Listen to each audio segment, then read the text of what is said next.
I've waited a long time for this, and revenge can be very sweet. I'm not a stupid woman. Now those people are going to be exposed, and it's going to be fun. It's all so peaceful on the other side. Forget troubles, come on, get happy. Have yourself a merry little Christmas. Someday I'll wish upon a star and wake up where the clouds are far behind me. Shame on you! What did you do that for? With substance abuse were well documented. The pressures of the Hollywood studio system, coupled with personal issues, led Judy down a path of drug and alcohol abuse. From a young age, Judy was placed on drugs to manage her weight and to help her cope with the demanding schedule of a Hollywood starlet. This early exposure to drugs set the stage for a lifelong battle with addiction, one that she fought bravely but ultimately lost, passing away at age 47 from a barbiturate overdose. In the golden age of Hollywood, where dreams were manufactured and stars were born, one name shone brighter than most: Judy Garland. A name synonymous with talent, charisma, and vulnerability. But behind the dazzling facade of stardom lay a tale of torment, manipulation, and heartbreak. Judy Garland's journey into the spotlight began at the tender age of 2.5, when she first stepped onto the stage of her parents' vaudeville theater. From that moment, her fate seemed sealed. When she walked out on the stage, she had what psychics call a force field around her that was so powerful that it would reach the back of that house. She was just wonderful at everything. She was the all-American gal. I mean, if I was 6 foot tall, I'd want to marry her.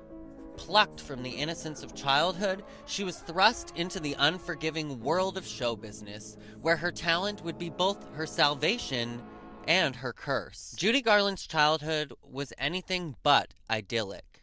Behind the glitz and glamour of the stage, she endured a childhood marred by neglect, abuse, and exploitation. The Hollywood studio system, hungry for profit, saw in her a malleable commodity to be molded and exploited at will. Under the oppressive thumb of studio executives, Judy Garland was subjected to grueling work schedules, excessive dieting, and the relentless pressure to maintain an image of perfection. She was denied the simple joys of childhood, robbed of her innocence by those who saw her only as a means to an end. Judy was a sensitive soul, trapped in a world that demanded she be anything but. She sought solace in the applause of the crowd, but behind closed doors, she battled demons of self-doubt, insecurity, and addiction. As the years passed, Judy's struggles with mental health and substance comprehend. Welcome back. Hi, my name is Jordan Sparks, and today we are going to be talking about Judy Garland.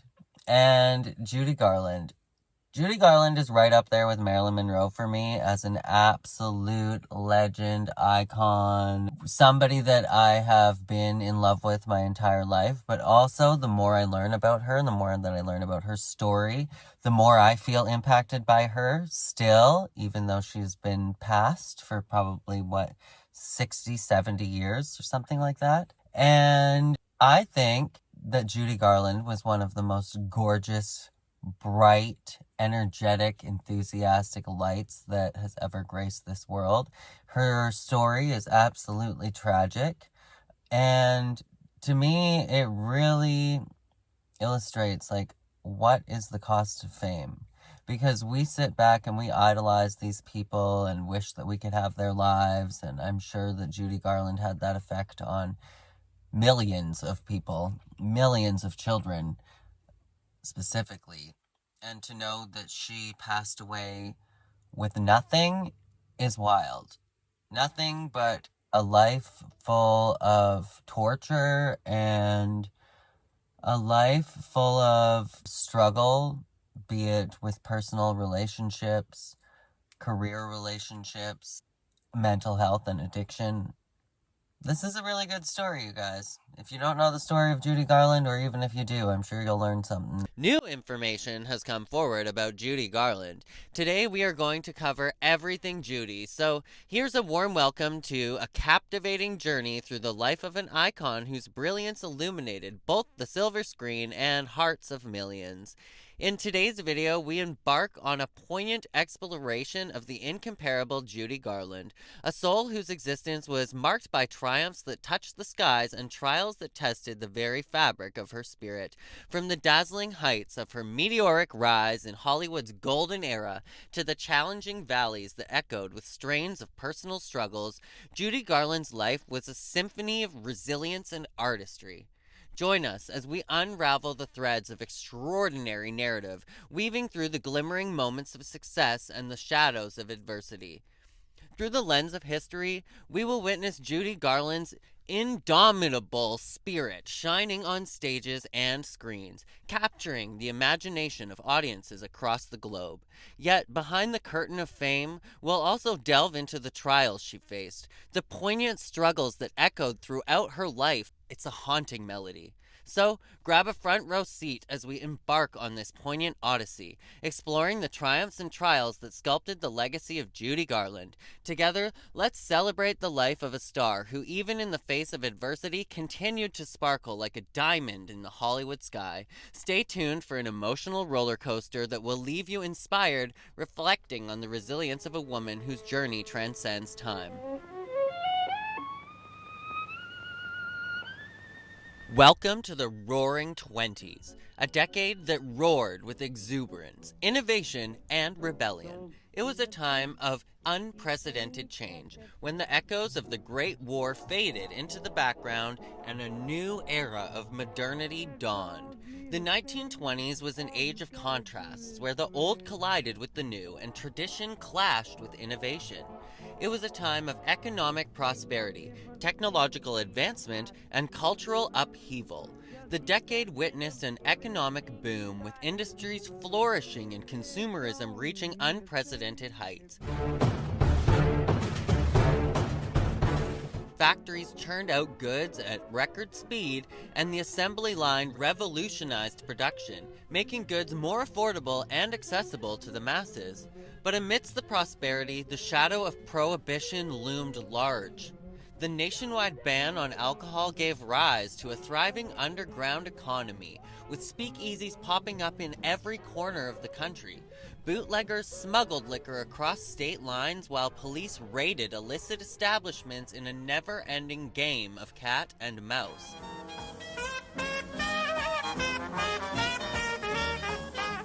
The 1920s was also a time of social change, particularly for women.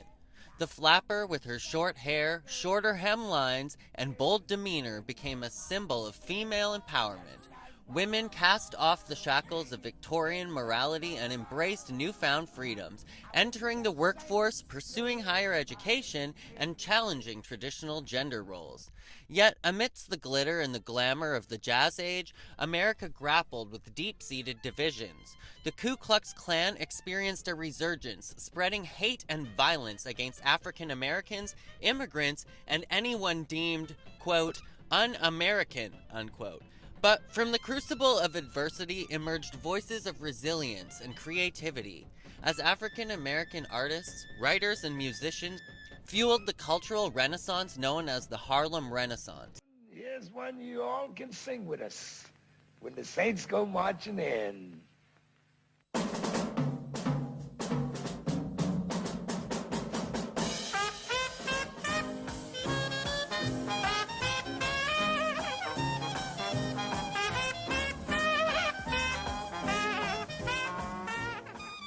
In the golden age of Hollywood, where dreams were manufactured and stars were born, one name shone brighter than most: Judy Garland.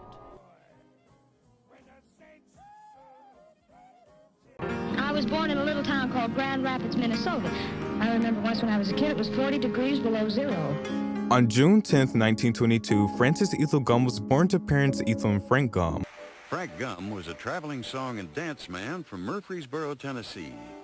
when she talked about her dad to me, she was a little girl. She was a 6-year-old, remembering her beloved daddy and talking about him and the wonderful way he could sing and dance.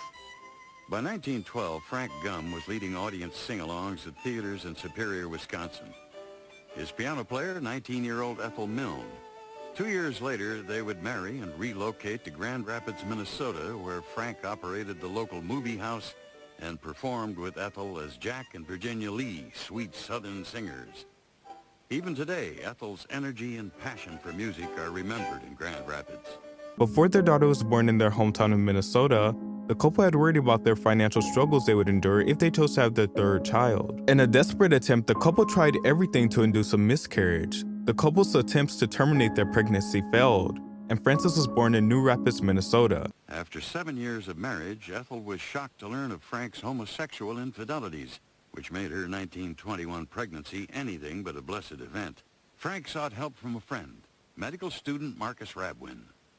In the middle of the night, the doorbell rang, and he went to it, and there is Frank Gum, white-faced, tension-ridden. And Mark said, what's the matter, Frank? And Frank said, well, we've got a real tragedy in our family, Mark. He says Ethel's pregnant again, and we really can't afford it. We don't want any more children, and I just can't pay the bill.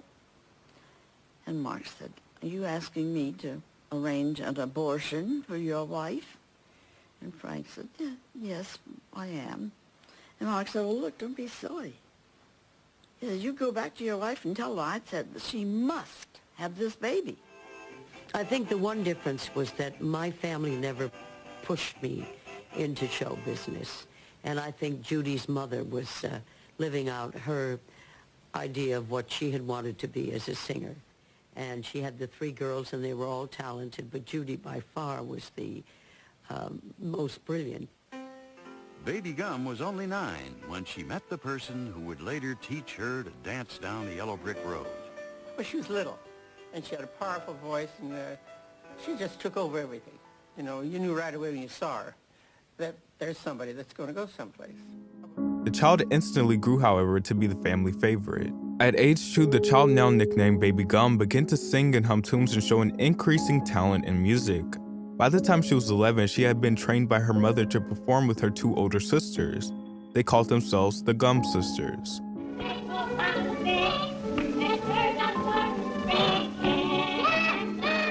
Over time, they had made a name for themselves and were invited to perform on a short film with their act. They had been advised to change their name from Gum to something a bit more glamorous. Frances, hating being called Baby Gum, started calling herself Judy, and thus Judy Garland was born.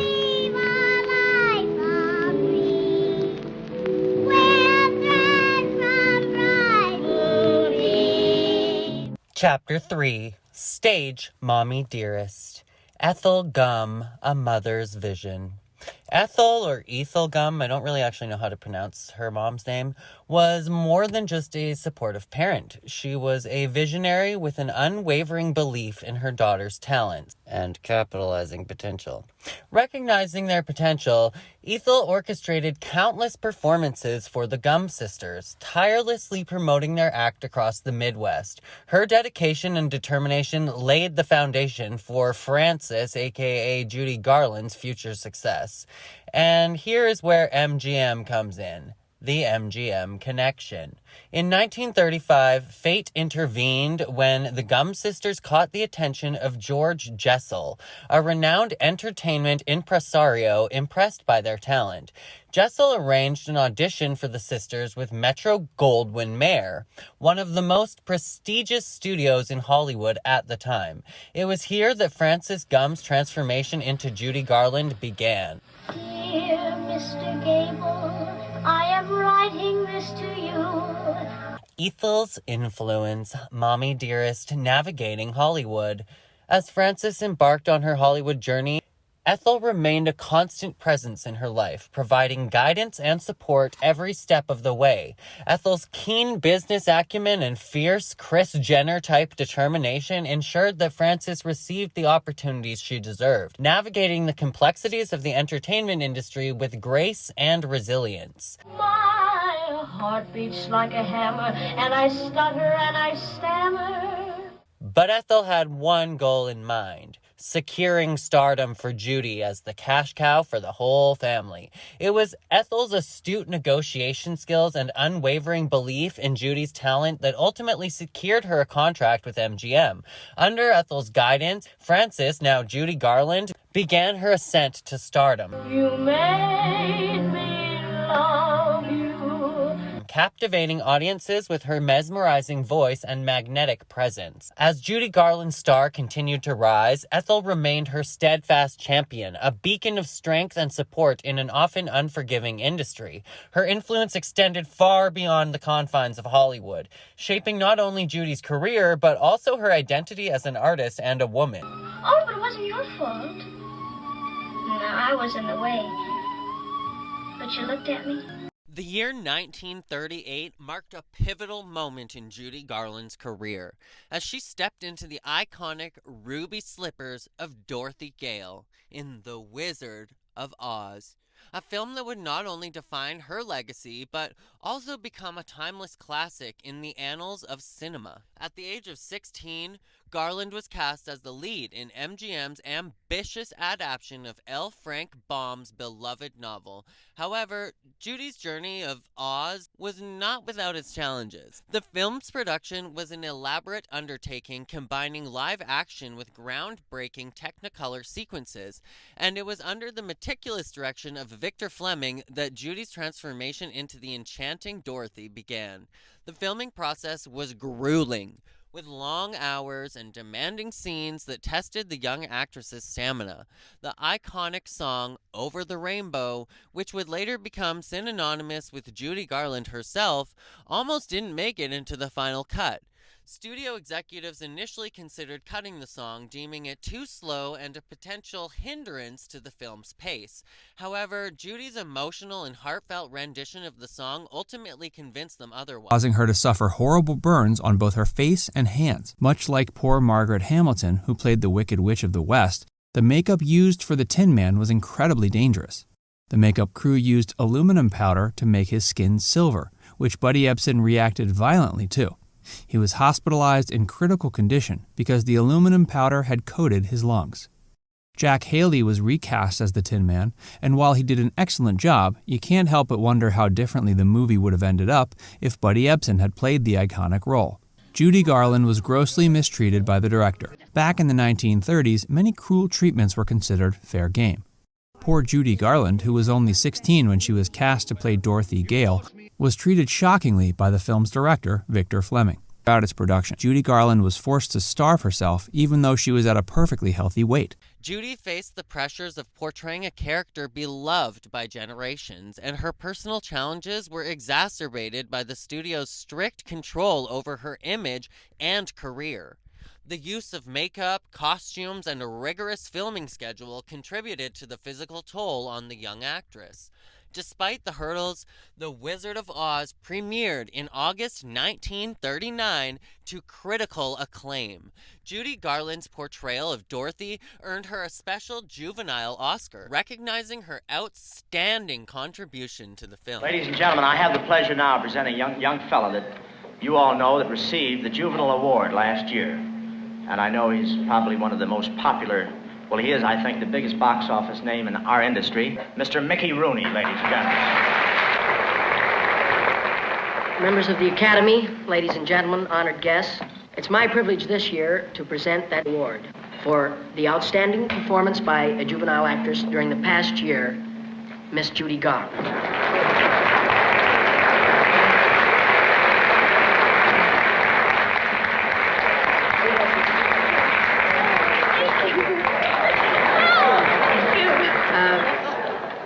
Judy, I hope you win many more of them, honey. And the success of the movie catapulted her to international stardom, solidifying her status as a Hollywood icon. Yet the journey to Oz was both a triumph and a trial for Judy Garland. While the film secured her place in cinematic history, it also marked the beginning of the challenges she would face in the industry. Nevertheless, The Wizard of Oz remains a testament to Judy Garland's enduring talent and the magic she brought to the silver screen, capturing the hearts of audiences for generations to come. Welcome back to our journey through the triumphs and trials of Judy Garland. In this chapter, we delve into the complexities of her relationship with MGM Studio, a relationship that, while fostering her talent, became a double-edged sword. Judy Garland's association with MGM marked a critical juncture in her career. The studio recognized her exceptional talent early on, signing her at the age of only 13. While this partnership propelled her into the limelight, it also laid the foundation for the intricate web of challenges that would characterize her life.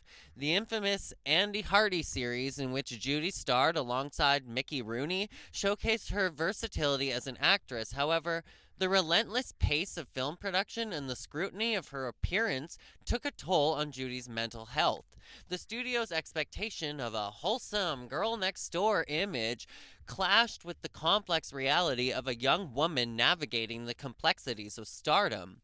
The unrelenting gaze of the public and the studio executives scrutinized every aspect of Judy's being, from her weight, steam, but also contributed to the development of unhealthy coping mechanisms.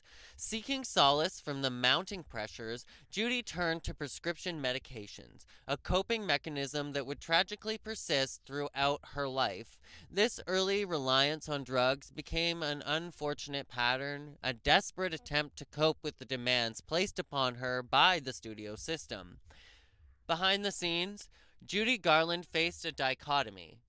While her talent flourished under MGM's guidance, the toll on her mental and emotional well-being was profound. The studio system, with its rigid control and often unrealistic expectations, became a crucible that shaped Judy's narrative, contributing to the triumphs and the trials that defined her legacy. Join us as we unravel the intricate threads of Judy Garland's relationship with the studio system. In the glimmering lights of Hollywood, her star ascended, but within the shadows, a struggle for identity and authenticity persisted. This is the story of Judy Garland, the artist, the icon, navigating the tumultuous currents of the studio system in a journey that would leave an indelible mark on the history of cinema. Stay with us as we continue our exploration of Judy's remarkable life, a life shaped by the ebbs and flows of the Hollywood studio system, a chapter that unveils the intricacies of personal life, a canvas painted with both vibrant hues and haunting shadows. Mickey, do you remember the first time you saw Judy Garland? I certainly do. I saw her at the Pantages Theater in Hollywood with her sisters, called the Gum Sisters, from Des Moines, Iowa. And she sang a song that has stayed with me, Robert, all my life. She sang, "Zing went the strings of my heart. 'Twas like a breath of spring. I heard a robin sing about her nest set apart. All nature seemed to be in perfect harmony. Zing went the strings of my heart." This little girl singing this song. And I couldn't believe it. Later on, we would go to a place called Ma Lawler's Professional School on Hollywood Boulevard. And all of the studio children would go there. Was there immediate rapport between you and Judy, though, when you met? And you finally became... Oh, yes, at Ma Lawler's. I told her how much I thought of her when I had seen her at the Pantages Theater, and she says, "Oh, thanks, Mickey." She was my sister from the beginning, the sister I never had. I'm an only child, Robert. But she was the love I'd searched for. Gosh, it's a great comfort to have somebody you can tell your troubles to, and you're always so wonderful about putting me on the right track. Yeah? Yeah. You know, you're going to make some man a fine wife. Yeah? Yeah. And well, I'm going to envy the guy that gets you, too. Yeah? Yeah, and Mary, I'll never forget what a great pal you've been to me. Yeah? Yeah, straight from the shoulder, a real pal. Reminds me of a song. What song? Oh, what a pal was Mary. Yeah! She was born to be one of the greatest performers in the world. She certainly acted her lyrics wonderfully. Without That any song. equivocation. She more than acted her lyrics. I think she's one of the greatest actresses in the world. Amid the glittering lights of stardom, Judy sought solace and companionship in the arms of love. Judy had begun to venture out and cross paths with handsome composer David Rose, who was 12 years Judy's senior. Despite the protests from the studio and Judy's mother, she became enamored and wooed by the talented Rose and dated him nonetheless. In 1941, they were married. Judy had lived an early life with an tiring schedule and endless pressures from her mother. With her new husband at her side, she believed she had finally found happiness. I think she married too young to get away from everybody telling her what to do. We loved going to her house, and we loved David. He's quiet, but he was darling. And she was a charming hostess. In 1942, just a year after her marriage, she found out she was pregnant. Her mother and studio believed that Judy having a child would tarnish her innocent image, one they spent years grooming. Judy, however, was determined to have her way. She made it clear to her mother that she would have the child, and thought a baby would add to her happiness. The studio was stubborn though, and were far more concerned with preserving the virgin girl that audiences adored than they were with her satisfaction. Judy was taken by her mother to an illegal clinic where the child was aborted. It was at that time that Garland was working on her 18th feature film, Meet Me in St. Louis.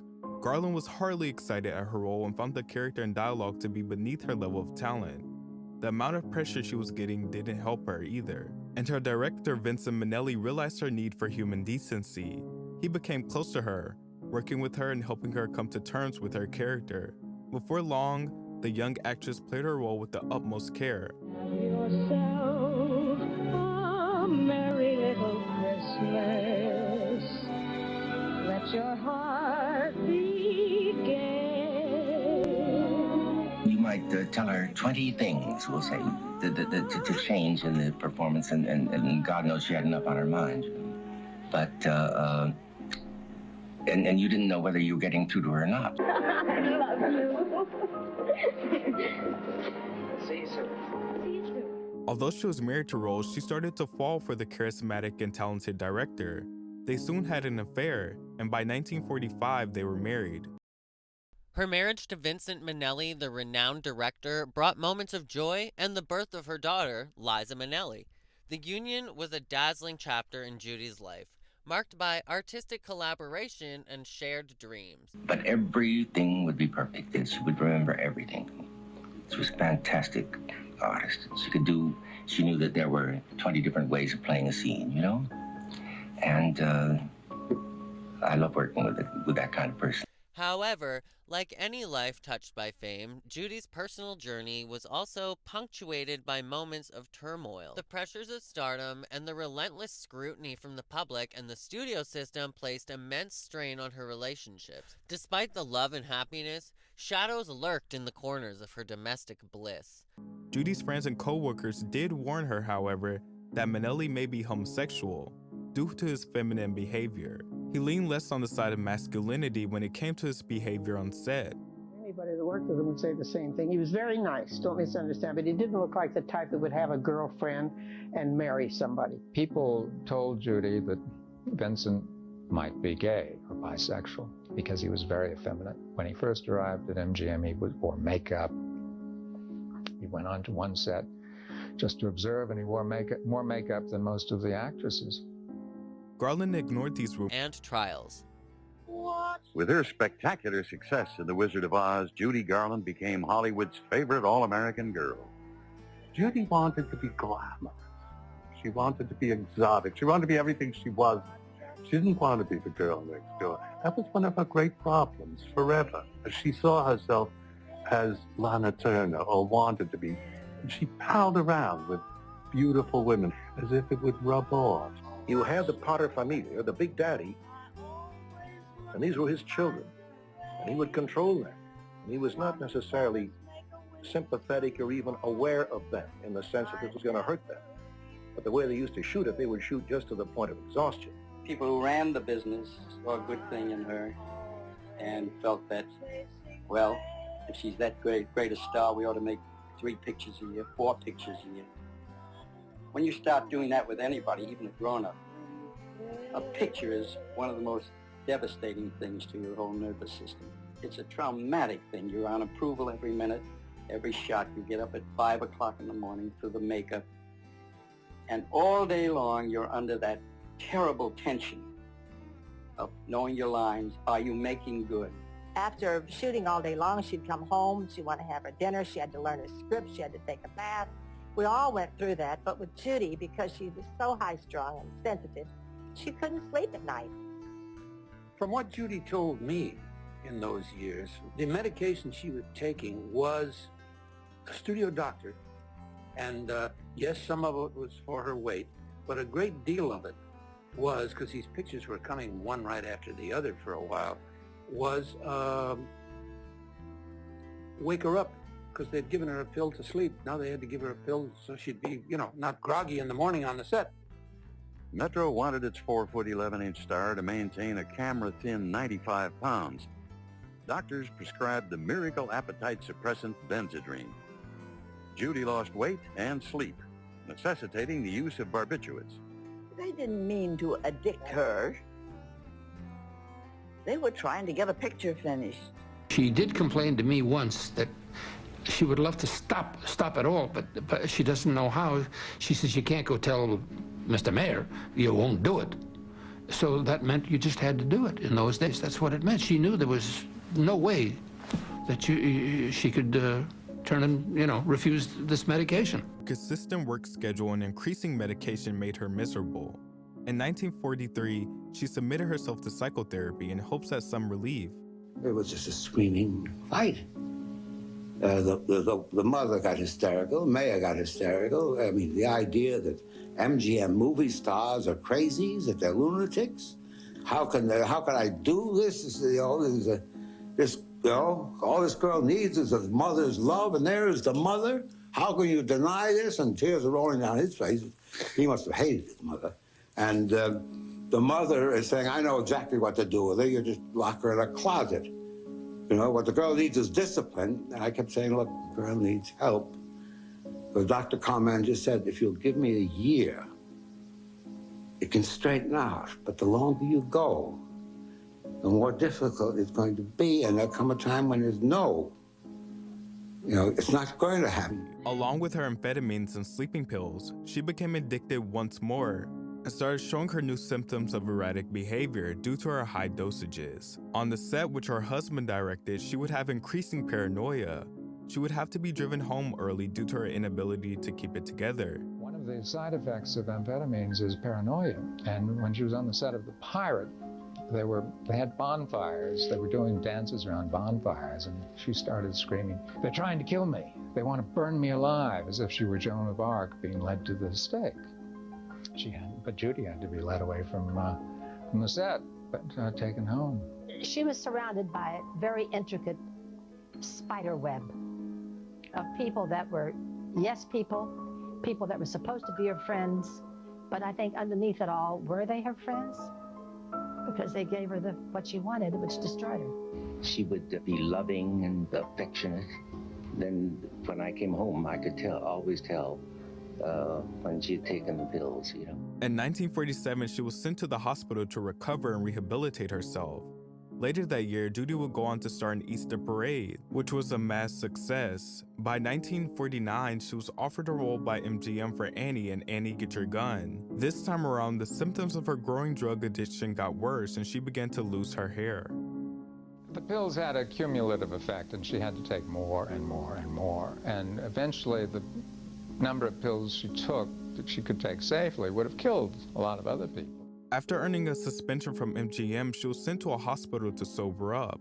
Judy Garland returned back to Los Angeles after her recovery, completely sober. This should have been a good thing, but the studio had noticed that she had gained a few pounds, a result of her healthy rehabilitation, and demanded that she slim down. So Garland went back on pills and threw all of her work out the window. She didn't have anybody that she could really cling to. I think she was the person that had to be guided, and that there was nobody there to guide her.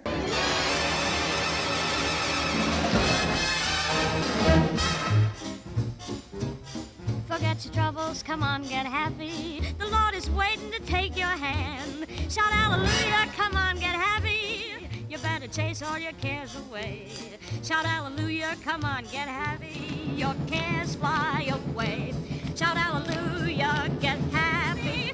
We're going to the promised. By 1950, Judy Garland had lacked any sense of stability, emotional or physical. She was literally like almost paralyzed. She just couldn't get on stage on time. She couldn't remember her lines. And she would have all these fights with people around her. And I think she was in a living hell. She caused more and more problems in the studio by picking fights and being late to set every day. She earned herself another suspension, which made her have a mental breakdown. The actress's growing need for attention led her to try and slit her throat with a razor. Her husband thankfully found her and took her to the hospital. It was there that they told him it was only a light cut that needed a band-aid and nothing more.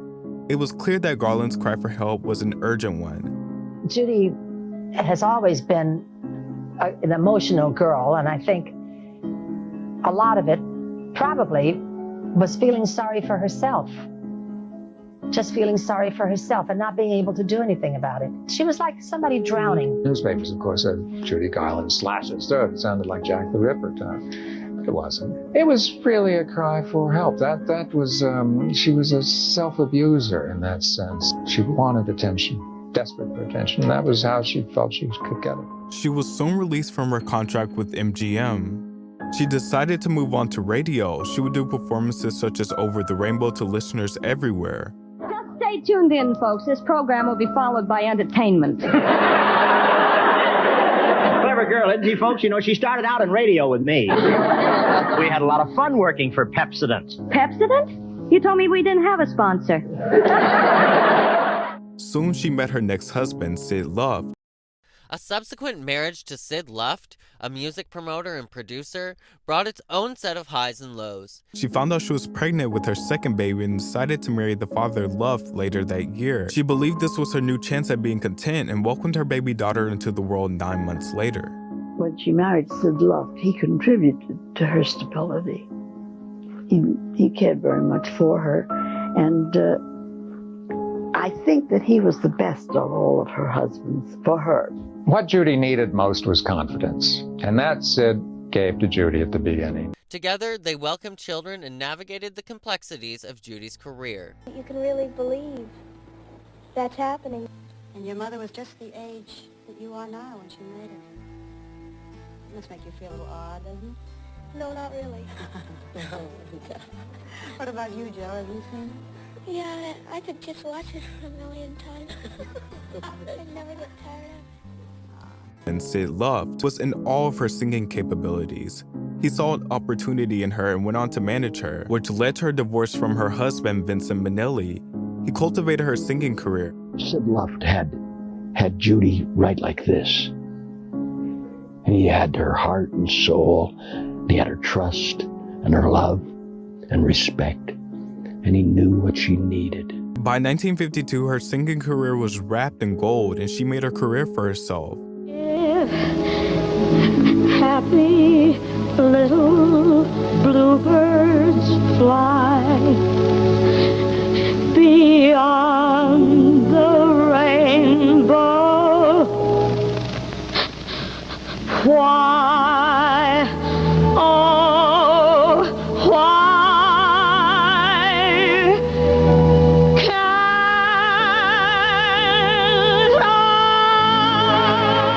As we turn the pages of Judy Garland's extraordinary narrative, the moment when she rose like a phoenix from the ashes of personal struggles and reclaimed the spotlight. In 1954, Judy Garland orchestrated a dazzling comeback with the film A Star is Born. Her performance as Vicki Lester not only garnered critical acclaim, but also earned her a well-deserved Experience the joy and jubilation of Judy Garland as the star. what it's like to see somebody you love crumble away. Searching, for she knows somewhere. It was a testament to her resilience, a poignant reminder that her talent, like a radiant beacon, could pierce through the shadows that had lingered for too long. The Oscar nomination was a moment of validation, a recognition that Judy Garland's artistry was not confined to the shadows of her past. Her comeback was a triumph, but it was not without its complexities. The echoes of personal struggles still resonated, adding depth to the narrative of a star who had weathered storms and emerged stronger. The joyful moment came to a halt when Judy was informed that her mother had passed away in a parking lot due to a heart attack. She died in the parking lot. And I couldn't understand how that could happen to Ethel. She managed everything so well. How could she not have managed her death a little better? The woman who had raised her to be everything she was now dead. Judy was inconsolable and took more pills in order to quench her tears. The actress had a rocky relationship with her mother due to the abuse she had endured during her childhood days. Despite their disputes, Judy still grieved for her mother. Her addiction became progressively worse and she went to extreme lengths to get her fix. She was becoming the wreck she had worked so hard to get away from. In 1954, despite the actress's shortcomings, her feature film debuted and was said to be the best film of the year. Most audiences adored the film, but when some began to complain about the length, MGM surrendered by cutting a huge chunk from the original cut. This took out key scenes and performances, leaving audiences disappointed and disinterested in the film. Judy was broken. The film was meant to save her from bankruptcy. Post A Star is Born, Judy's comeback extended beyond the silver screen. Her unparalleled voice, a gift that had captivated audiences since her youth, found a new life on the stage. Concerts became a canvas where she painted emotional landscapes with her performances, each note a testament to her enduring legacy. Television appearances further solidified her status as a living legend. From intimate interviews to show-stopping musical numbers, Judy Garland's presence on the small screen reminded the world that she was more than a star of the yesteryear. She was a force to be reckoned with in the present. Awards and accolades followed, each recognition and affirmation of Judy's lasting impact on the world of entertainment. Yet, as the spotlight once again bothered her in its glow, the shadows of her past remained. A poignant reminder that even in triumph, the journey carried the weight of both joy and sorrow. Sid was always at the racetrack, and the money was disappearing. She was desperate for money. Broken with no options, Judy was forced to go back to work after giving birth to her third child. The film studios, however, refused to take her on. She was determined to help her family and went to CBS and made a deal to host their show for $100,000. Ladies and gentlemen, this is the first Ford Star Jubilee show of the season. And we're presenting Miss Judy Garland in her first television appearance. I can't tell you what I'm feeling. The very mention of your name sends my heart reeling. You know you made me love you. First of all, Miss Garland, a very warm welcome back to London. Thank you very much, Trevor. It's nice to be here. I believe you had a bit of a job landing, didn't you? Well, the fog closed in around the airport. It wasn't anyone's fault. We wound up in Manchester, and I've been there before. It's a nice town. And it's the last time I'm back in London, and that's important.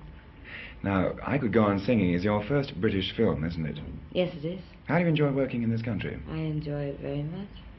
Very much. I like making films here. I like working here. I like living here. Now, Dirk Bogarde is a very personal friend of yours, as well as your co-star in the film, isn't he? Yes, yes. So this must have been a great help to you. Yes, that was one of the things that I was so disappointed about last night when we couldn't land, because I knew that he was at the airport to greet me, and you know, he doesn't come out very often to do that. He's a tough guy, as a matter of fact. And the fact that he would wait up that long to greet me and that we couldn't touch ground made me sad. Now, on this program a few nights ago, we had an interview with young Gregory Phillips, the British boy who plays your son in the film. Yes, who has suddenly become 48 years old since I last saw him. He's grown up, hasn't he? He's enormous. When I left, you know, and we were doing the picture, he came to my nose, and now he's here. Despite the money she brought in from her show appearances, She was still in debt, and she became more insecure with herself. Her appearance grew damaging as she gained more and more weight. She eventually found herself on a doctor's bed being diagnosed with acute hepatitis. Her failing liver was the culprit of her sudden weight gain. They made it clear she had to have a surgery to drain the fluid from her body, and if she survived, she would only live for 5 years. And even then, she would never be able to sing again. Nearly killed her. She had ballooned up to an enormous weight. It wasn't that she was just fat, she was bloated. I found out what hospital she was in New York. And I said, Judy, you listening to me? This is Mick. I said, I want you to take my hand. We can make it. Together, you and I. It's like over the rainbow. You and I can make it. Did you hear me, Judes? The doctors slowly drained some of that fluid from her body and told her that she had no more than, if she survived, that she would have no more than 5 years to live, but that it was certain she would never sing again. By 1961, she started performing at Carnegie Hall with her musical performances. Despite the doctor saying she could never sing again, she astounded everyone, and all clapped and even stood up on their chairs with excitement. I know. I'll sing them all, and we'll stay all night. Why not? The clown with his pants falling down, or the dance that's a dream of romance, or the scene where the villain is mean. That's entertainment. The stage is a world of entertainment. She won multiple awards and Grammys for her music. She starred in 2 more feature films, being on her best behavior and getting critical praise. In her next film, though, her mood changed swiftly. She was back to being late and causing arguments amongst the cast. But like a true roller coaster, things began to look up for Judy again. She was offered to do her own show, The Judy Garland Show, from the millions of dollars from just the show alone. By the time it was canceled, she was broke. Finally, without a penny in her pocket, she had another mental breakdown and submitted herself into a hospital. Garland checked out of her hospital in debt. Her eldest child, Liza Minnelli, was making a career for herself in music and living on her own. Her 2 youngest, Joey and Lorna, were living with their father. She proceeded to divorce Sid Love. She went on her own trying to find a way to survive. She was homeless with nowhere to go. I was reading a quote recently, and you said, I wish people would stop talking about my comebacks and my unhappiness. I have had so many happier days. I have so many happy days now. Do you recall saying this? It was just in the paper recently. Well, that's true, you know. I've had, maybe it will distress a lot of people, but I've had an awfully nice life. I really have had. I think it will surprise a lot of people who kind of like to think of you as a tragedy. You know, the poor little rich girl. Well, never rich, well, just not poor, that, but, you know, in the same and sad. And the woman who had everything and yet, you know, wasn't happy. What are the things that bring you I don't even have to ask you. I was going to say, what are the things that bring you so much happiness today? And you're hugging one of them right now. Well, first of all, my 2 friends here, myself, my oldest daughter, my son-in-law, my future, my past, my present, and my audiences. And that ain't bad. No, it's not bad. And I count myself among those of your audience who love you so much, so I'm doing this interview with great joy for me. Thank you, Barbara. Looking forward to being a grandmother? That's going to happen one of these days. Can't wait. Really? I can't wait. I want her to have a baby immediately, and then she can see the baby for only 25 minutes, and I'll be a babysitter. I love it. If you hadn't been an actress, if you can imagine being anything else but an actress, what do you think you might have wanted to be? Happily married, and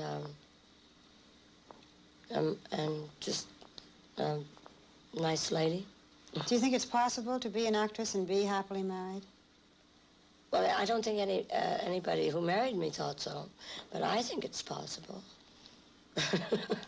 I don't see any reason, but I think it's probably a little difficult. It seems that every man I've ever met, they sort of,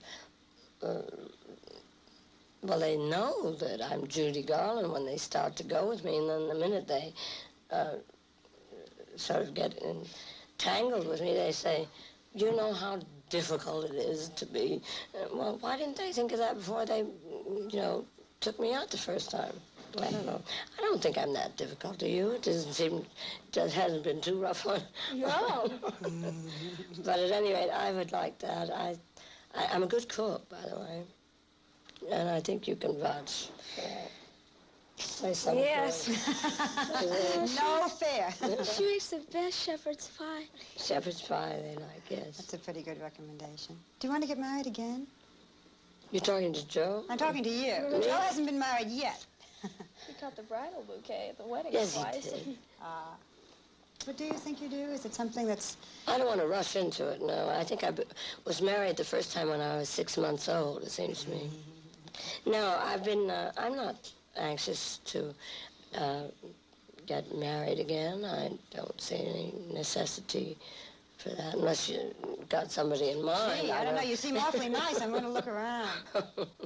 Do you enjoy being recognized? Well, I'm sure there's hardly a place you can go to where you're not. I don't like it too much. I wouldn't, it's just sometimes a lack of privacy. It's hard to just grow up in the public eye, and I'm a terrible eavesdropper. I love to eavesdrop and peek through keyholes, and I've never peeked through one keyhole without finding somebody looking back at me. It's terrible. What are you the least tolerant of these days? The least tolerant, I'm the least tolerant of any more lies or foolishness in print or spoken about me. She had already met and married a young and aspiring actor, Mark Huron, who was able to make her laugh but couldn't keep up with her fits of rage. Only 6 months after their marriage, they separated and then divorced. Garland again had nowhere to go. She was being fired from sets and trashing her dressing rooms, having one fit after another. She even lost the respect of her fans who were tired of her antics. She would show up late to every show and desperately needed help. She met and married her 5th and last husband, Mickey Deans. In the early morning of June 22, 1969, Mickey Deans knocked on the bathroom door to tell his wife a friend had called. When there was no answer, he said he had felt a terrible feeling deep within. They went on the roof to look through the window. Deans spotted Judy, who was cold and still as stone. Deans called the police, who came onto the scene and declared Garland dead. She had died of an accidental overdose. An addiction forced upon her since she was a small child had finally caught up to her. She was the victim of people who wanted more and more from her. Judy gave and gave, not wanting to disappoint the audience, and it eventually killed her.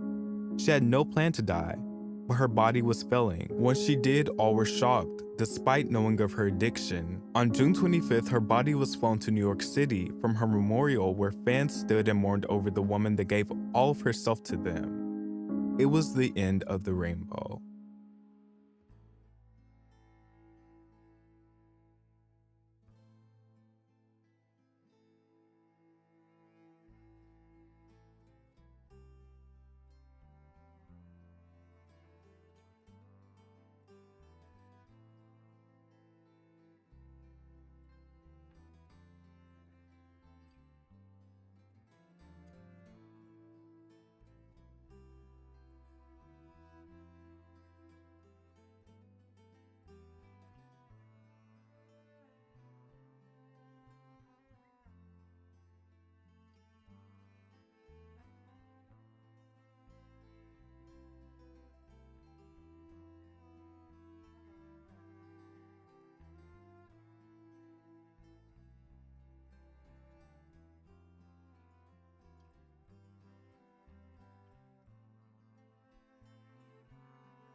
As we arrive at the final chapter of Judy Garland's mesmerizing journey, we find ourselves in the ethereal realm of her legacy, a legacy that transcends time and echoes through the corridors of Hollywood's history.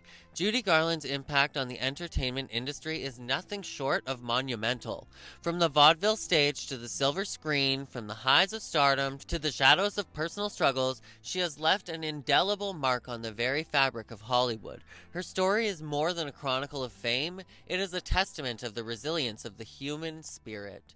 Her influence extends far beyond her own era, reaching into the hearts and performances of generations of artists who followed in her footsteps. Judy's ability to infuse raw emotion into her work, her unmatched vocal prowess, and her vulnerability on and off the screen have become a source of inspiration for performers across genres, across ages, all across the globe. As we celebrate her triumphs, it is equally crucial to acknowledge the struggles that accompanied Judy's journey. The pressures of fame, the relentless scrutiny, and the shadows of personal battles all played a part in shaping the narrative of a woman who, despite her struggles, continued to enchant the world with her talent. Judy Garland's magnetic presence on the silver screen made her a beloved star of the golden age of cinema. But there have always been whispers and rumors surrounding her tumultuous personal life, especially in relation to her daughter, Liza Minnelli. Growing up on the MGM lot, Liza was surrounded by the glitz and glamour of Hollywood. She watched as stories came to life on the silver screen.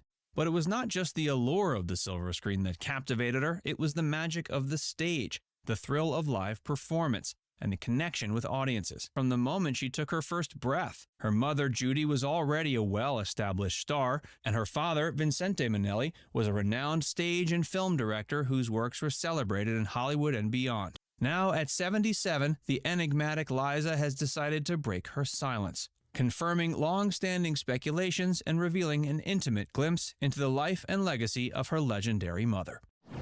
From her earliest years, she was immersed in the world of showbiz. Her first taste of the limelight came at age 2.5 when she made an appearance in her mother's musical In the Good Old Summertime. Establishing her own identity separate from her mother's was challenging. She was not just an entertainer, she was Judy Garland's daughter. The comparisons were inevitable and expectations were high. Liza and Judy's journey through the entertainment industry was fraught with challenges. Despite their immense talents and success, both mother and daughter faced their share of struggles. Liza, witnessing her mom's struggles, wasn't immune to similar challenges. She became a fixture of the New York City drug-fueled nightclub scene in the 70s. In the early 80s, she made the decision to enter rehab at the Betty Ford Clinic. Both women faced insecurities about their looks as well. They were constantly critiqued and compared to other Hollywood beauties.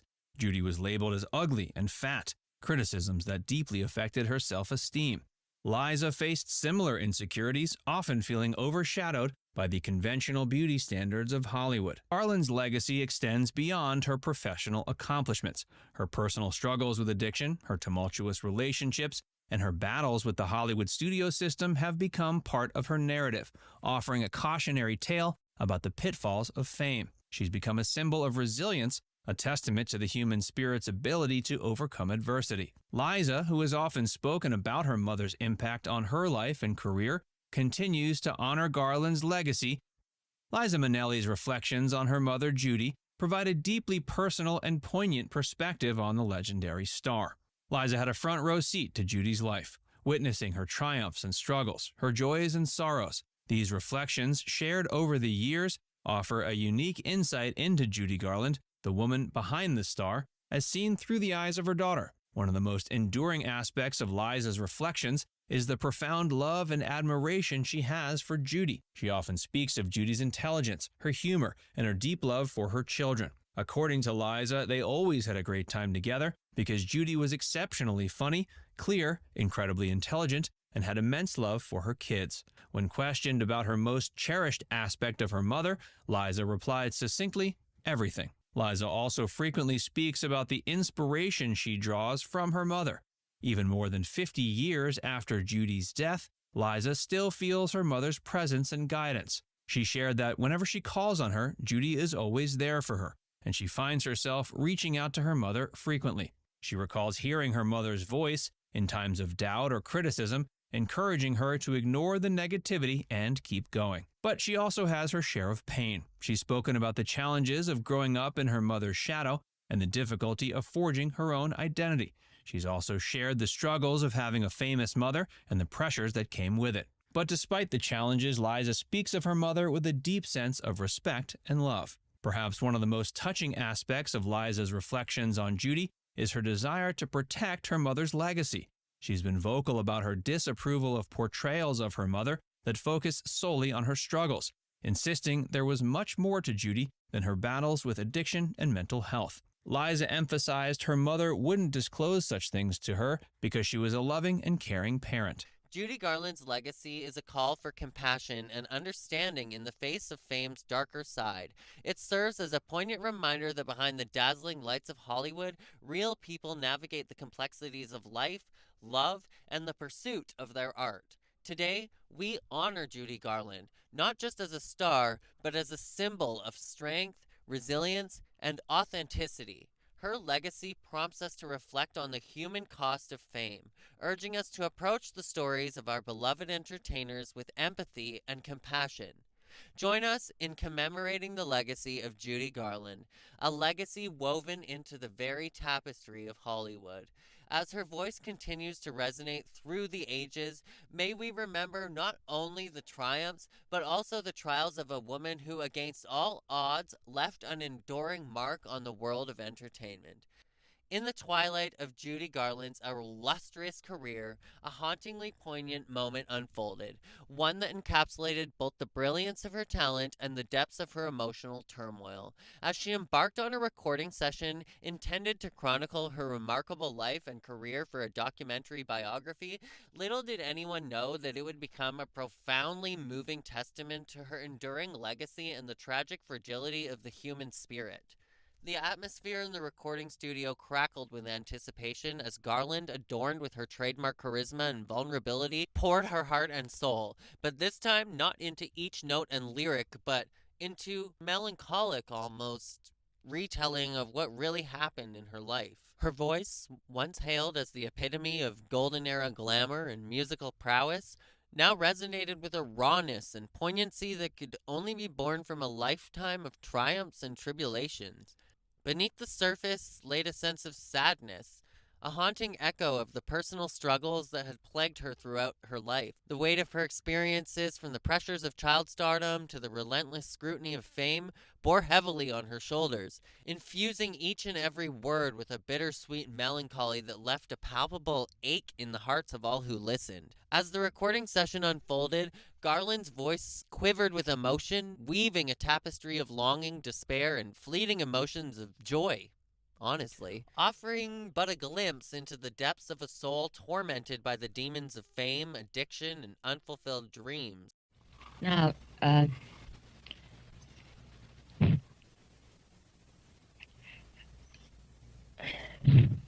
well, for openers, I don't know how to work this machine. I'm just astounded at this machine. This is the silliest way I've ever known of spending the nights alone, talking to yourself into an obvious Nazi machine. This is a red China Manchurian candidate machine because I can't get anything on tape, and when I do record anything, I automatically erase it, and I was sitting in a room all by myself. Ho, boy. And across the room on my library shelf are about 35 tapes of shows that I've done for CBS. Now, in those boxes hold the tapes. My life depends on those, and yet I don't know how to work. That's not my business. I was trying to be a singer. I don't know how to read notes. I can't read music. And I can't count too well, and I don't know how to work this machine. But that's the story of my life. You go with it even if you don't know what's going on. Keep talking, singing, smiling, and taping. Somebody told me that this might be interesting. But I've gotten so involved with this Donovan's brain machine, tape machine. It should be Johnson & Johnson's tapes. My wounds I'd like to tape. But I just am trying to get a few thoughts done, and I'm all by myself, as usual, and trying to go straight with myself. Now, that makes you feel kind of dumb. I can't find my glasses to read the directions. I don't know what 33 1/3 means. That just means out of sync to me. And then they got all kinds of kind of early Franz Joseph directions that I'm not equipped for. I have done, believe me, I have done 2, what do they call it, spools of tape of talking. I think I erased the whole thing, and just Peggy Lee and myself came on in a rehearsal tape that played backwards. I wonder if Sid Luft's mother makes these machines. Could be. She made all those machines. She made Sid. She spawned him in the Red Sea somewhere, I think. But let's just think about my trying to be heard. Do you realize how many people have talked about me, written about me, imitated me, told my children that they really know me? They know Judy Garland. My little girl, Liza, came home one day from school. She was about 10 years old, and she said, "What is this?" She has a lovely kind of Italian indignation, indignity, I should say. Yeah, see, I can't read, write, or talk too well. But it's all in the machine. Maybe Madison Avenue puts out these machines. Yeah. Webster and Madison. At any rate, Liza came home from school one day and said, what is this nonsense that I always hear at school, that everybody knows you, Judy Garland? Everybody knows Judy, but they really know her. No, they really know her. They knew her when she lived in Transylvania. They had the house next door, and they heard all the insanity of Mama. And Liza looked at me and simply said, "Look, I don't know you, Mama, and nobody ever will. I never will." That's my girl. Well, we know each other pretty well. I'm rather proud of that. So far, I think I'm on a blank tape. I don't know. I just played that last bit of tape that I tried to do. Something came out that sounded okay, I guess. I think it was me. I can always truthfully say that nobody asked me. Nobody asked me. I was too little when I went into the vaudeville. I was 2 years old, and I just knew Jingle Bells, and my grandmother threw me on to my father's stage. He owned the theater in Grand Rapids, Minnesota.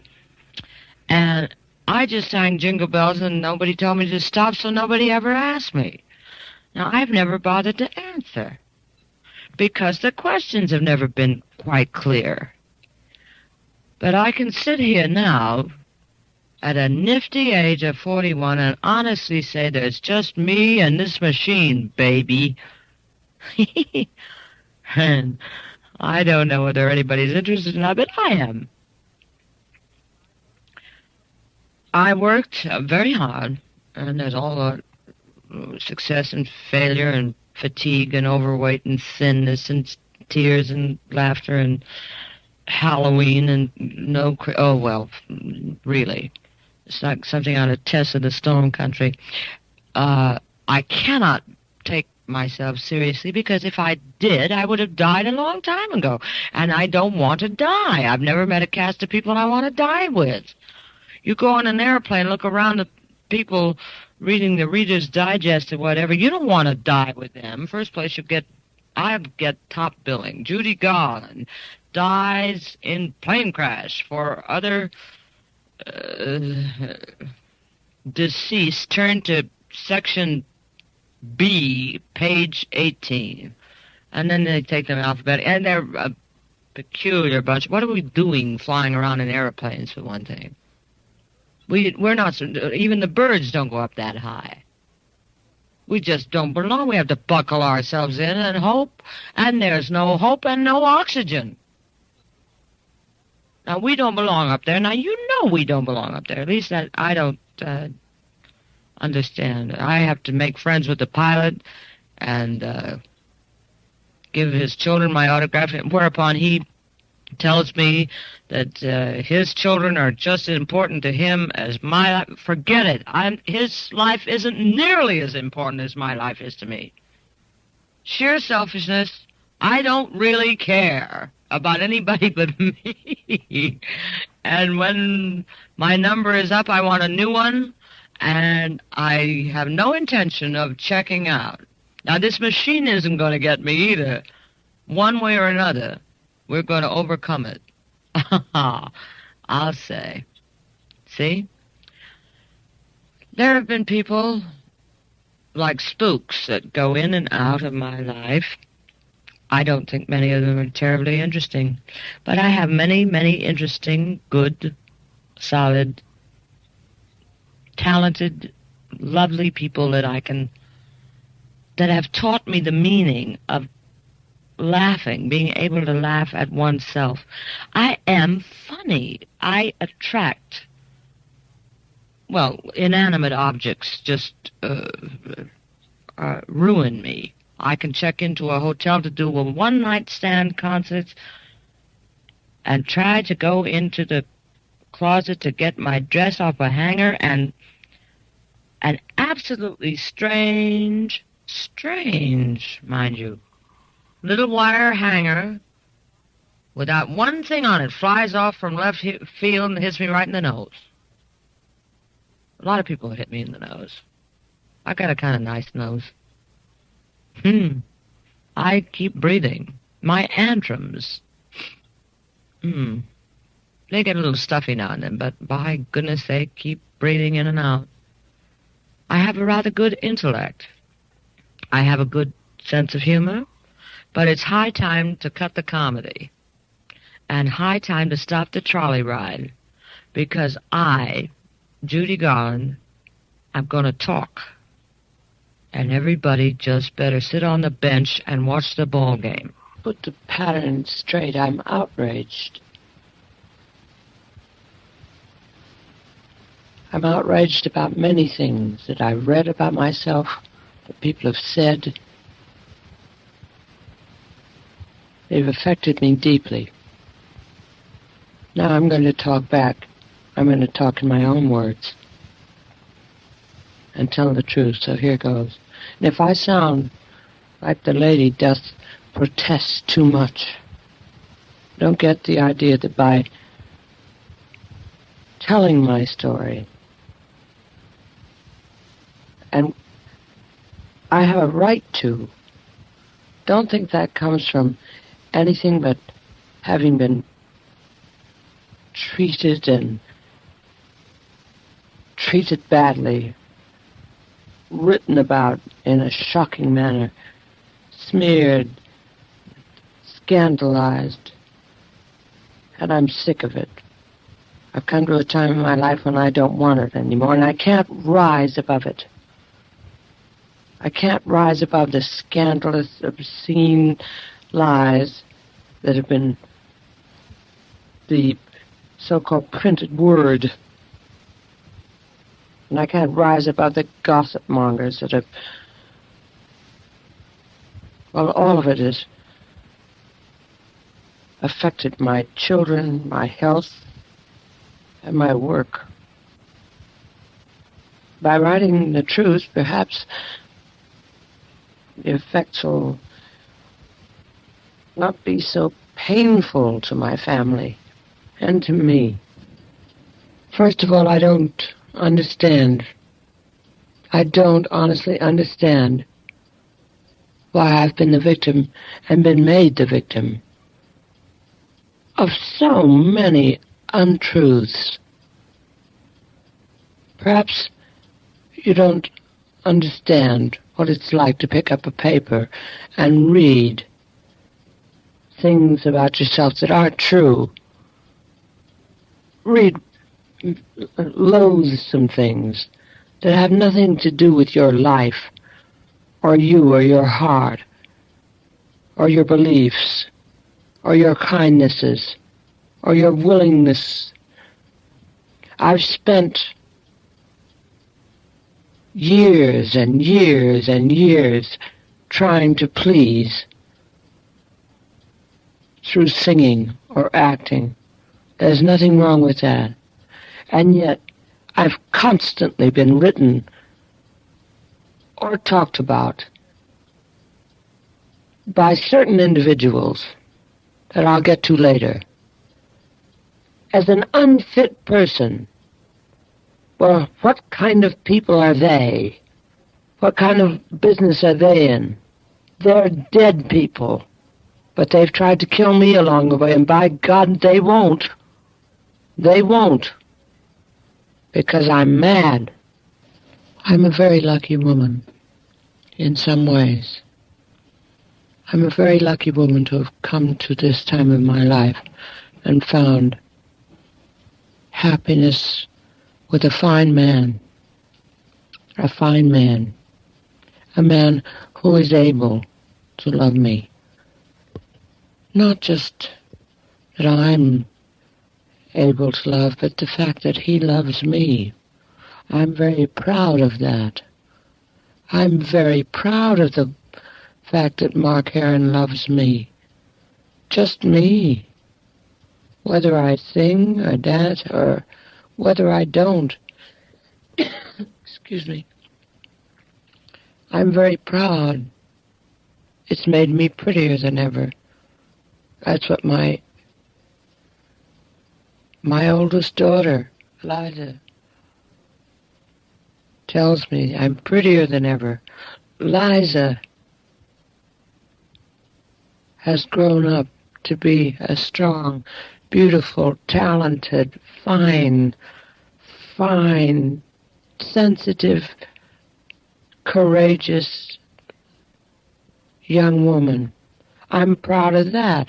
I did that alone. I raised that little girl alone. Because nobody cared about us. Nobody cared. Oh, they cared about the money that I brought in because it made them rich. Lots of people got rich off of me. My children didn't get rich. I didn't get rich, and Mark Herron didn't get rich. But we have a love. My little boy, Joe. My little girl, Lorna.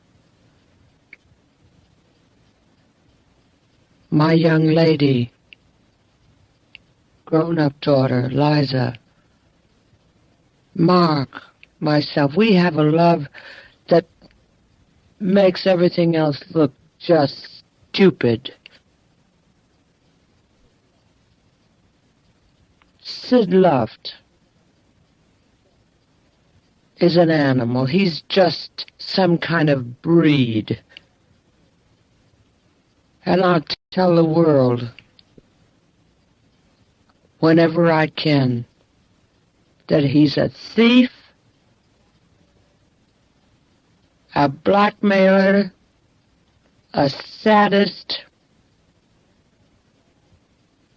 and a man who doesn't even care one bit one way or the other about any other living soul, let alone his nice children.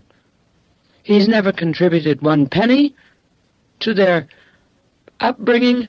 He's never contributed 1 hour to their peace of mind. He's told them how untalented they are, how stupid they are, who needs them.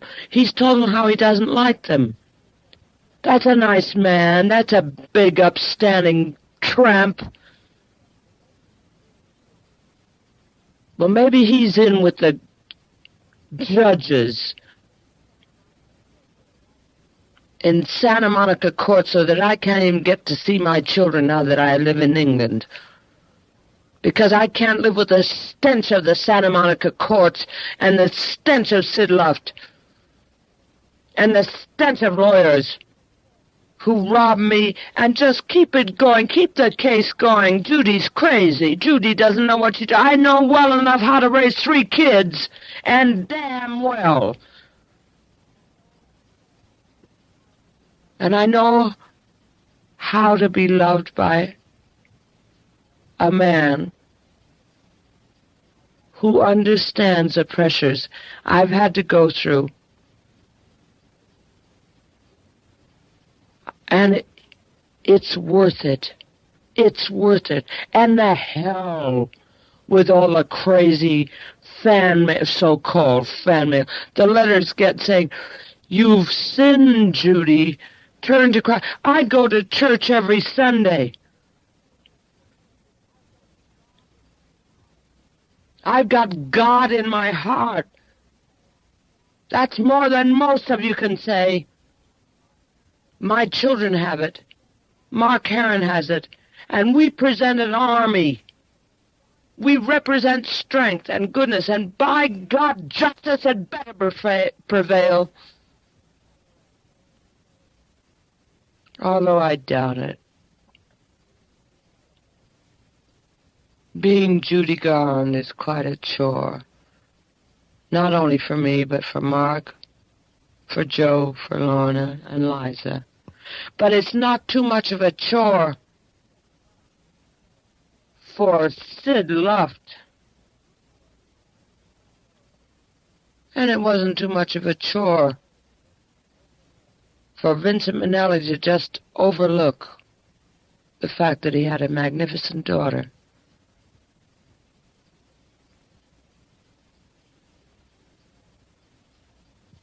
Being Judy Garland, sure, I've been loved by the public. I can't take the public home with me. And I've been ripped to pieces by the public and the critics and the newspapers and people who don't know what they're talking about. And I demand to be heard. I will be heard, and I'll keep talking for the rest of my life, because now I can talk. Now I'm happy. Now I know that there's no gaslight in my life, and the people who try to present it are the criminals. And it all comes down to the unholy dollar. Well, I'll always be able to make money, but I'll keep it. I'll keep it for my children, myself, and I won't pay $25,000 a year to a bum, to Sid Luft, who's a bum, a tramp. And so is his mother, and so is his sister, his whole rotten background. And I'm not afraid. People who say they should hold marriages together are, my God, what happens to the children if you expose them to a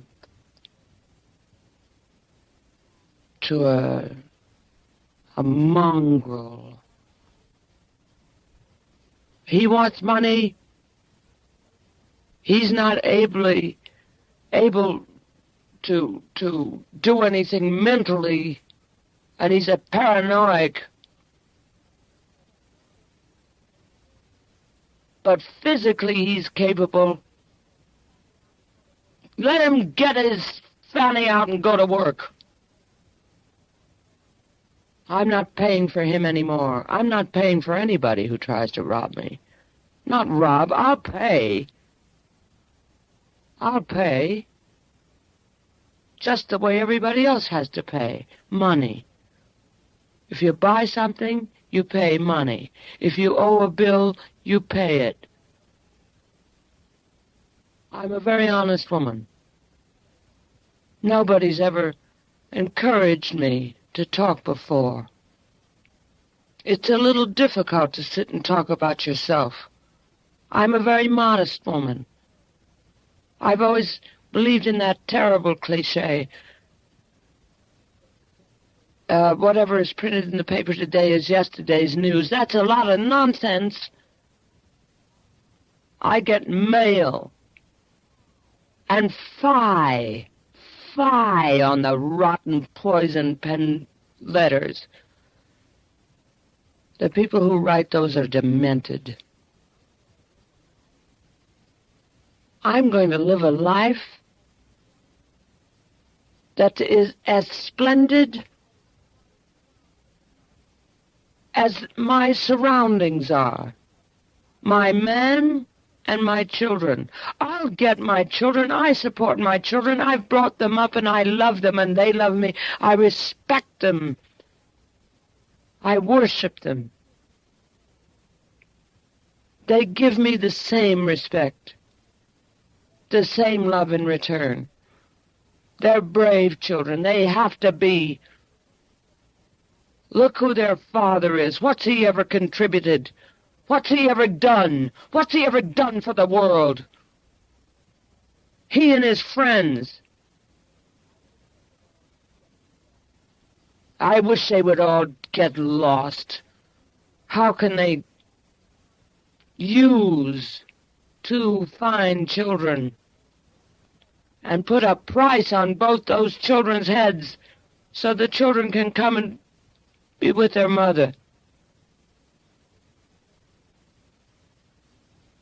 It's not that I'm wailing like an old-fashioned mother. I need them. I need them as much as they need me. I need their laughter. I need their arms around me until they grow up and it's time for them to go about their own lives. I want to be fair, but I want them with me. I gave birth to them. I supported them. I loved them. I still do. But for goodness sakes, for God's sakes, what about the lawyers? What about the judges? They're being handed over to a man. I hate that word in connection with Sid Love. Michael Sidney Love is not a man. He's not a father. He's not a worker. He's not a contributor. He's not anything. He's a pimp. There is no community property. He drew up an agreement before he married me, saying there was no community property because he didn't want to support his ex-wife's son, his son, and his ex-wife. I won't give him a cent. I won't give him the time of day, but I wish to God somebody would come to my aid.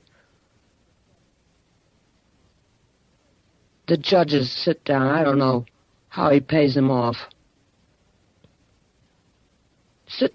My children are stuck in Santa Monica. They didn't even get to visit me on school vacation.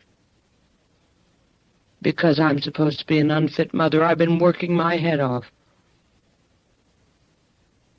Somebody had to feed my children, and that was me. And it was my pleasure, because in return they gave me laughter, love, comfort, beauty.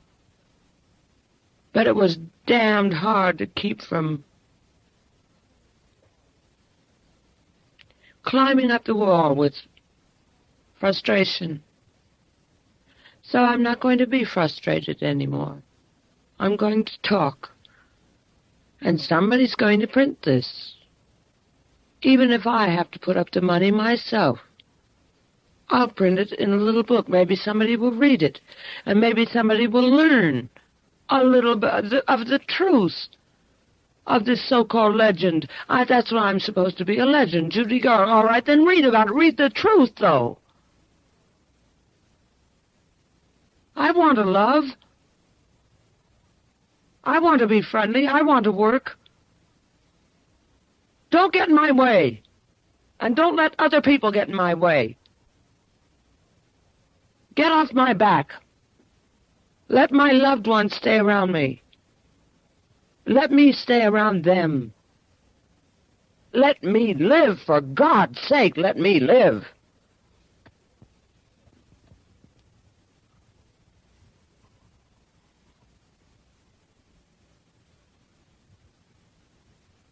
To start with, if anyone's going to print anything about me, or write anything about me, it'll be me. I'll print about me. I'll write about me, because I'm the only one who knows.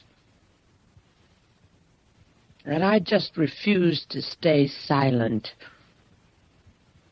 anymore. While everyone else makes news about me, so-called news, it's very untrue news. And I'll never again be made the target to some demented, sick mind that just wants to print bad things. The hell with the good things. And there have been a lot of good things. I'll never be that kind of target again. There's no more over the rainbow for me. I've grown up. And those days are over. There's nothing about me to threaten by exposure. I've been exposed since I was a little girl. Wrongly exposed. News was made. Bad news.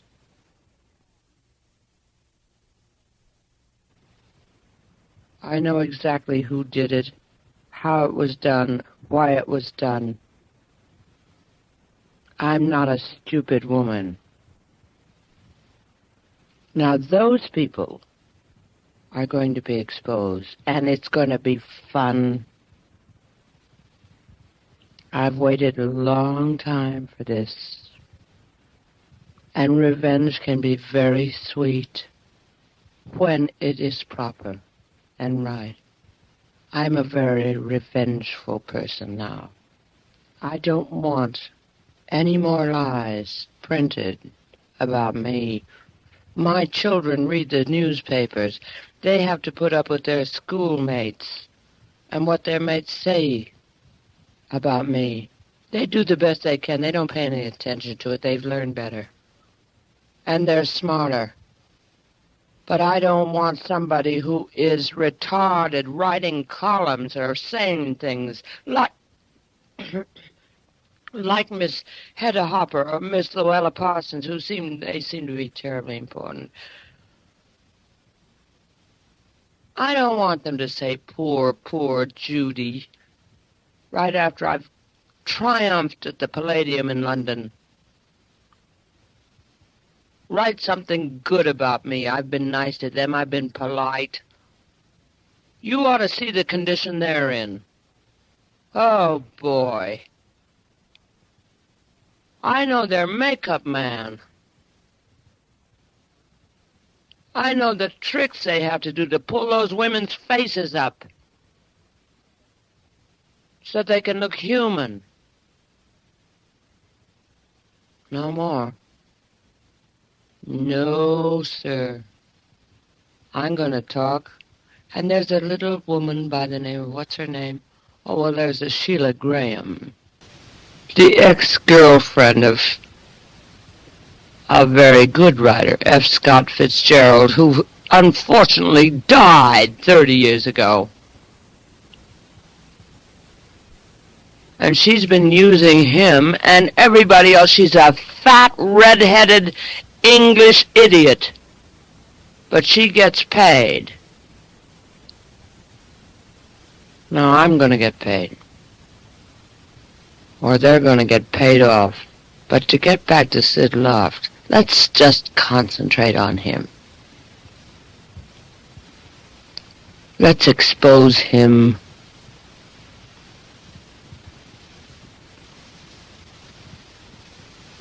This isn't a court trial, a court case anymore over the children. This is a vendetta. My personal vendetta for what he's done to the children, to Joey and Lorna. He can't. He's incapable. He is incapable of ever getting their respect or their love, because he hasn't given them either one. They don't like him. I don't blame them. He smells. He's got every racetrack bookie or whatever you call it, whoever he's cheated in every part of the world. They're after him, but they come to me first, because they know he hasn't got a cent, because he doesn't work, but he gambles, so they come to me. I won't pay him. I don't gamble. Let him get out, and let them shoot at him, or kill him, or make him work. Not for my children. Who needs him? He's a drunk and a derelict. Take a look at his face. You ought to hear him talk to the press someday. You ought to go through what I've gone through, sitting in court, and hear him lie, and hear the judge say yes, and the lawyers say yes. After all, he's the father of these children. What the hell has he ever done? I'll tell you what he's done, because I know all about him, and I'm the only one who can tell it. And I'm the only one who will be heard. I'm not afraid of him. I hate his guts. And my children can read this too, because they hate his guts. What about his mother? Oh boy. What a sticky, stinking bunch to be caught up with. But they caught me up because I made money. But he made me sick. Now I'm going to make him sick. I'm going to make him so sick. He's been digging his own grave for a long time. Now he can just put his rotten self into the grave and put the dirt over it. Yeah, this is a rough story, and I sound like a rough woman. I am about Sid Luft. I am about a lot of people.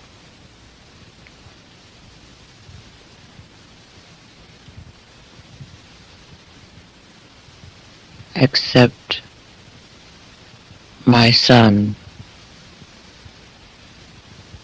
and my 2 daughters and the man I'm in love with. And I have a right to be in love. And I have a right to be loved. And I have a right to get a divorce from a criminal and to be married properly. I want my son Joey to give me away at my wedding to Mark Heron. Mark Heron wants Joey to be his best man. I want my Lorna, my daughter, to be a bridesmaid. I want Liza to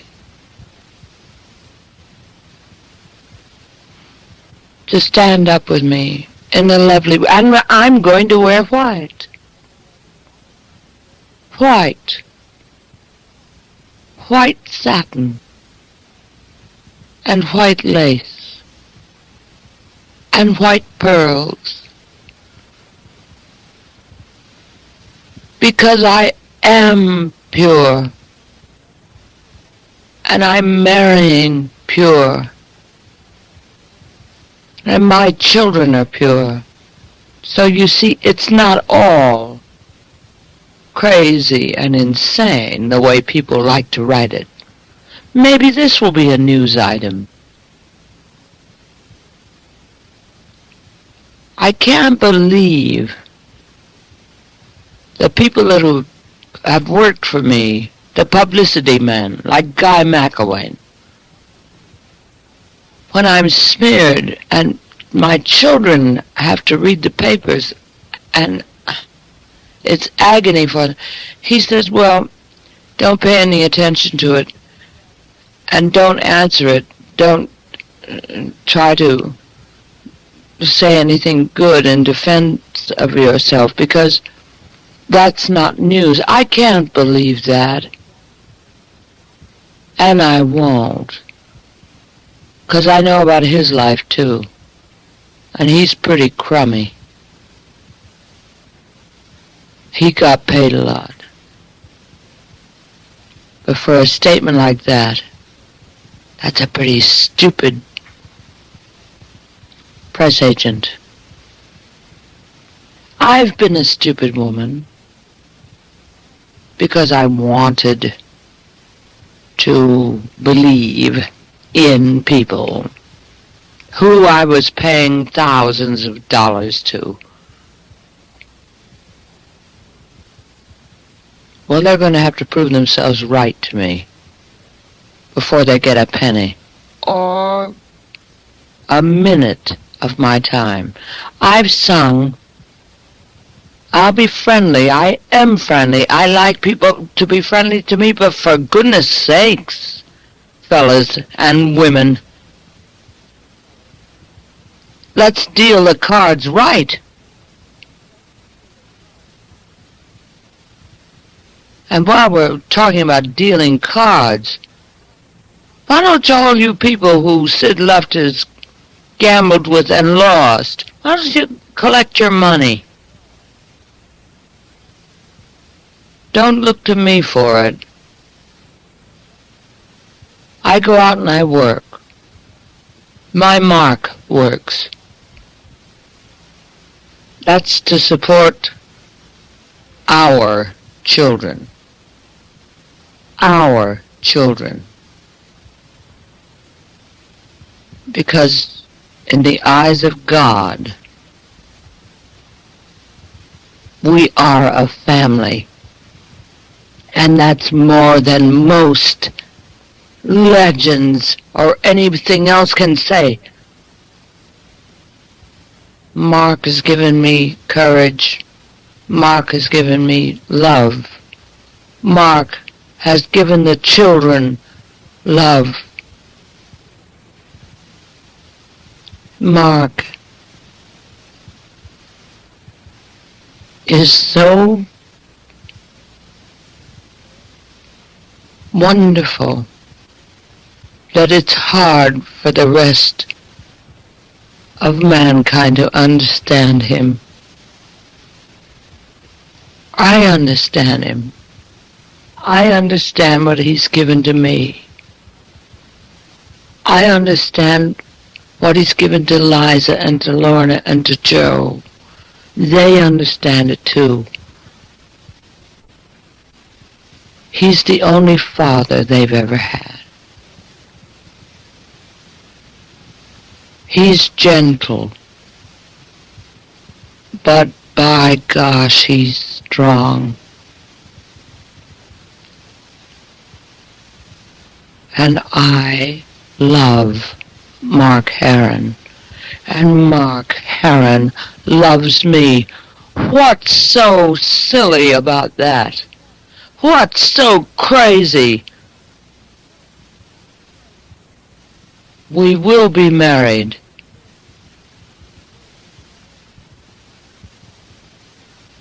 We are correct, nice people. I will have more babies.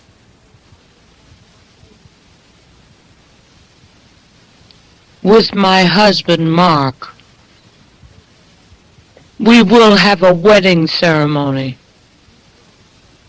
There'll be over the rainbow for me. I've just about got it made. All I have to do is talk, and all you have to do is read or listen and believe me the way you believed me when I sang all the songs. Well, now I'm talking, and listen to me for goodness sakes. Don't make a joke of me anymore.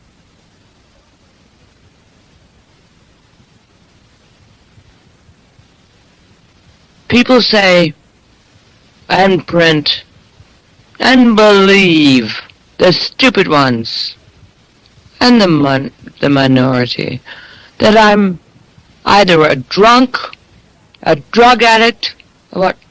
It's a goddamn wonder I'm not.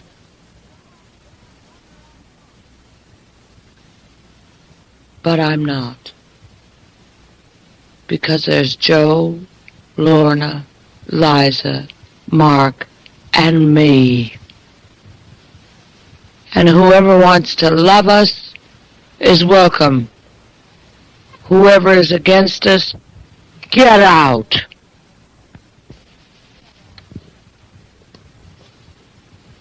It's very difficult, indeed, to record.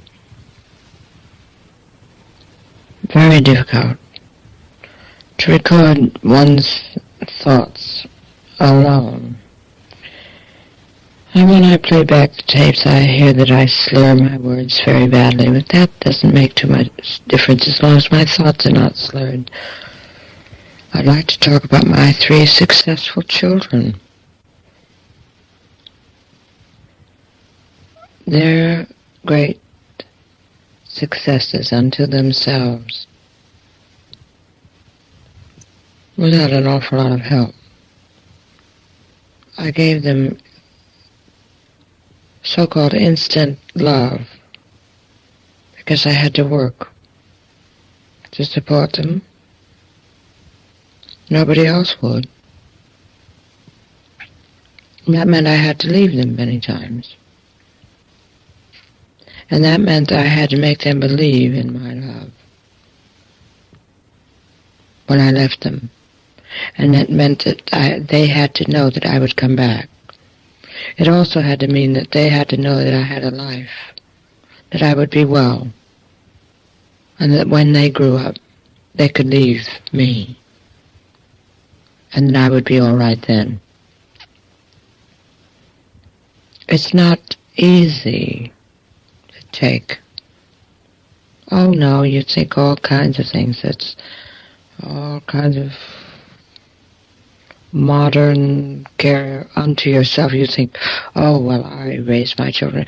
If you're all alone and raising children, you do the best you can. Well, I've done a hell of a good job. You take a look at those 3 children. They're individual. They're beautiful. They're dynamic. They're powerful, they're loving, they're full of sunshine, very seldom full of sadness, and they're outgoing, and they know the score. And they're all three very handsome. And they all three love me. Just the way I love them. We're 4 people. They're people, not children. They're children, not people. Whichever way you want to put it. I respect them. I disciplined because that was the only way I could give them security. I objected many times. I will not have spoiled children. I'm not a spoiled woman. Spoiled children won't get on well with the rest of the world. They're not spoiled. But they're smart, loving, and talented. And I'm a terribly, terribly lucky woman. I've been able to be honest with them, and I have enabled them to be honest with me. If for nothing else, for that, I'm proud. I think I have every right to write a book. I think I'm interesting. I have perspective about me. I am Gemini, the personality most likely to split. I've never allowed myself a split personality. I've never allowed myself to even have too bad a head cold when it came time to go on stage. Because my parents have been an audience. They at least put their hands together and made a sound called applause. And a warmth hit me. But it's been an interesting one. I think interesting enough finally for me to tell. I'm very self-conscious about talking about myself. But I think I've got something to write about at last. If you like it, you'll like it. If you don't like it, you won't like it. But you won't be able to take it lightly. Any more than I've been able to take it lightly. I've laughed at myself when I should have cried. And I've cried because I had every reason. I got damn mad. I'm an angry lady. I'm a lady who is angry. I've been insulted, slandered, humiliated, but still America's sweetheart. Now, I'm a rather intelligent, I think, and I'm emotional, yeah. I'm a woman. I'm emotional. I'm not something you wind up and put on a stage that sings Carnegie Hall album and you put her in a closet and forget to invite her to the party that's given for her. The ages leave her behind. I'm mad. I am mad enough. And yet still very self-conscious that I'm going to write a book and I'm going to talk. Because I can do something besides sing, you know. I don't always have to sing a song. There is something besides The Man That Got Away or Over the Rainbow or the trolley song. There's a woman. There are 3 children. There's me. There's a lot of life going here.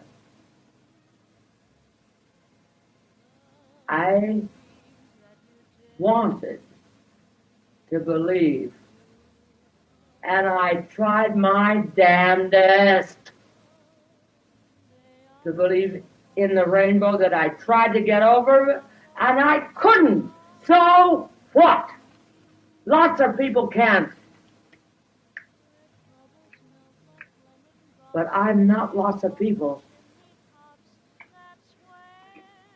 I'm me. I'm the one who's had delivered me.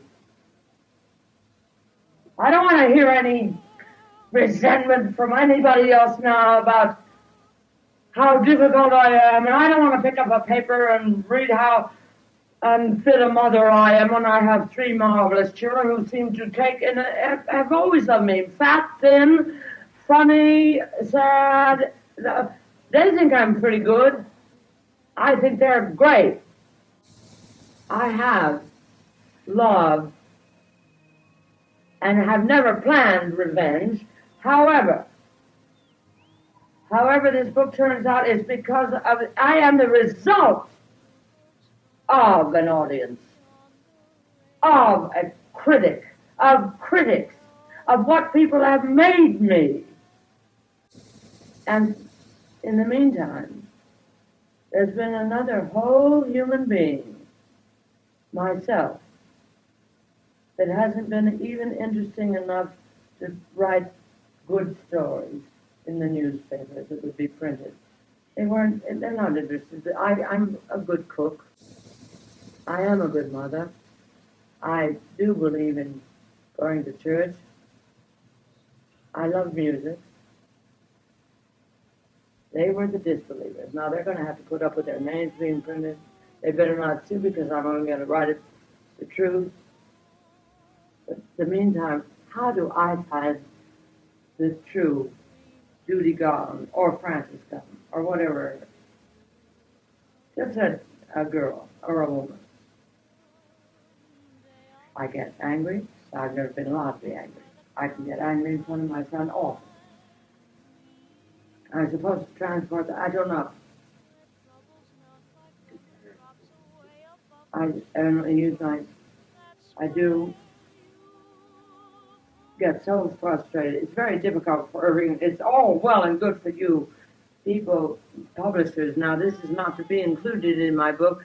For Irving, it's always say, just tape 50 pages and it would be taken off the tape. But you can't write how nervous my hands get. I'll also be able to tell. As I write the book after I get enough money to take the time to write this marvelous story,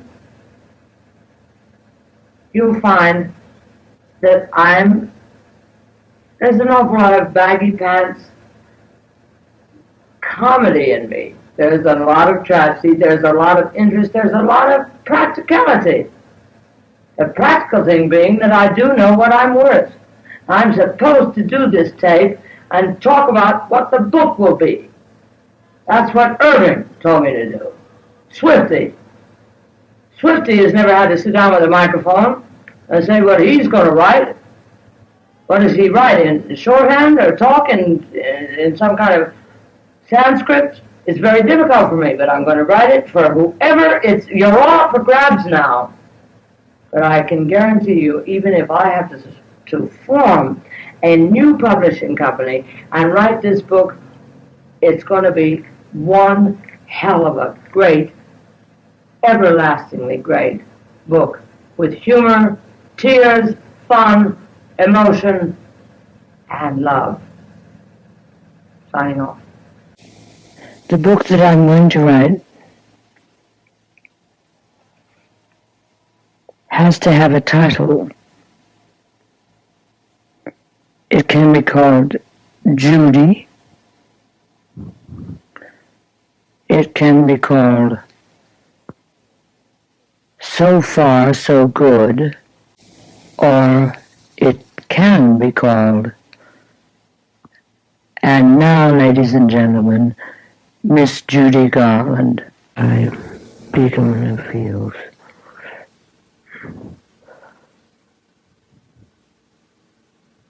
They were in collusion and partnership, and they took me for a ride. And they owe me money, and that's all I want is money. I want my money. I worked hard. And they used me emotionally. It was emotional blackmail.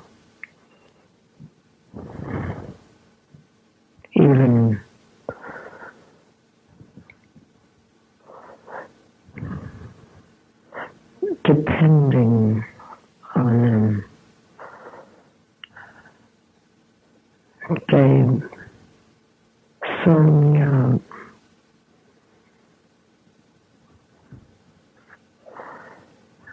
They didn't protect me. They took money from me that belongs to my children and myself, and I want it back. I want it back. Because I'll expose them.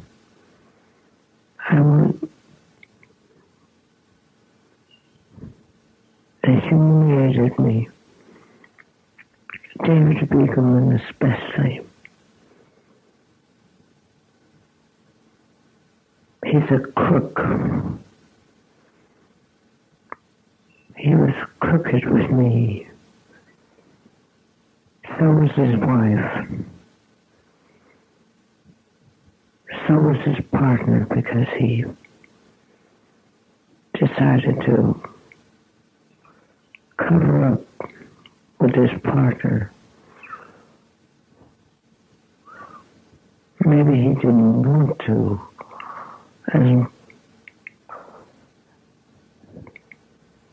But he couldn't help it because he was weak too, and they were both on the verge of being found out by me, just me. I'm not talking about Sid Luft. He's just as bad or worse. But I want my money. That's all. Just my money. And I'll get it. I worked hard. I was never protected in any way, emotionally, financially. Promises that I was given by Begelman so that I would be financially independent never came true because he gambled away too much. He told me that there was a picture of my trying to commit suicide in England, and within 24 hours somebody had to fly over so he could get the negative. Nobody ever heard of that negative or saw it, and nobody in the English press would dare print a thing like that. Nobody saw it. Then there was all that money that came out of my earnings in Las Vegas for, as Begelman said, for guards and so forth. Yes, I had guards, but I didn't have the amount of money paid out. That wasn't necessary. He's a gambler and an inveterate loser, and he used my money to gamble. He used me physically, mentally, emotionally, and so did Freddie. And these were the people that I depended upon. These were the people who loved me so much. That's beside the point. I have no feeling about them emotionally, but I want my money. They'll be exposed otherwise. They'll be put in jail. Along with the Sid Lufts of the world. I want my money. I want my children to have money. I don't want to have to work. I was told I would never have to work after I did my television shows, my series. I was also then not protected. They didn't even come around.